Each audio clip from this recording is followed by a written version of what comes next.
July pa pala nakalabas ng bansa ang kontrobersyal na mayor ng Bamban-Tarlac na si Alice Go. Kung tutuusin, malapit na ring matapos ang buwan ng Agosto.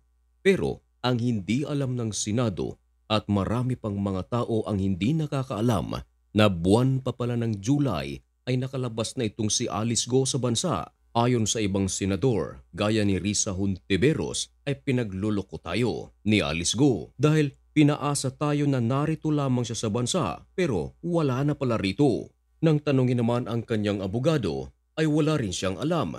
Ayon sa kanyang abogado, ang kanyang pagkakaalam ay narito lamang sa Pilipinas si Alice Go dahil yun ang sabi ng kanyang kliyente. Ayon sa isang senador, meron siyang hawak na dokumento na nagpapatunay na si Alice Go una munang pumunta sa Malaysia. At mula sa Malaysia, nagtungo ito ng Singapore at doon ay kanyang kinatagpo ang kanyang pamilya. Ayon sa report, itong si Alice Go ay merong tumutulong na hindi ordinaryong tao kundi may katungkulan sa gobyerno. Ito ang dahilan kung bakit nakakalabas at pasok ng bansa si Mayor Alice Go. Dagdag pa ng mga senador na madalas na daw itong ginagawa ni Alice Go kahit na meron itong nakapending na warrant of arrest.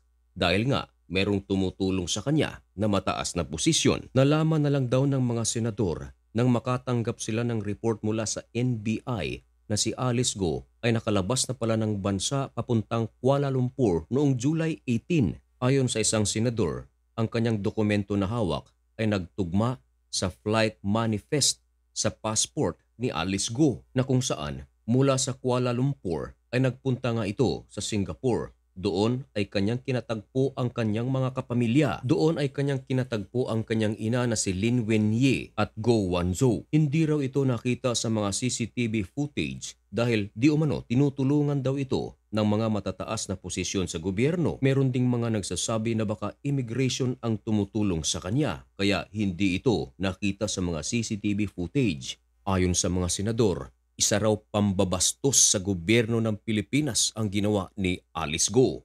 Ayon sa mga senador, isa raw malaking pambabastos sa gobyerno ng Pilipinas ang ginawa ni Alice Go. Maliban pa riyan ay nagsinungaling daw ito sa mga detalye ng kanyang buhay na kanyang isinumite sa COMELEC. Iginiit ng mga mambabatas na kailangang mapanagot si Alice Go sa kanyang kasalanan sa Pilipinas at parusahan ang mga opisyal na tumutulong sa kanya. Napakabilis daw ni Alice Go na makapasok at makalabas ng bansa na tila pinaglalaruan lamang ang ating gobyerno. Ayon kay Lorin Ligarda, sa pangyayaring ito raw ay malinaw na national security concern. Basta-basta na lang bang mapapasok ng dayuhan ng ating bansa?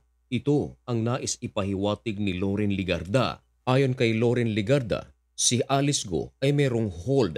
Ibig sabihin, hindi siya pwedeng makalabas-masok ng bansa dahil kasalukuyan pang isinasagawa ang paglilitis sa kanya. Kahit pa man merong hold for departure itong si Alice Go, ganyan na lang ba kadali na kanyang lapastanganin ang bansa? Kaya nasisiguro ni Lorin Ligarda na merong kasabwat itong si Alice Go sa gobyerno. Kailangan daw itong imbestigahan ng ahensya na sangkot dito kung paanong nakalabas ang isang tao na wanted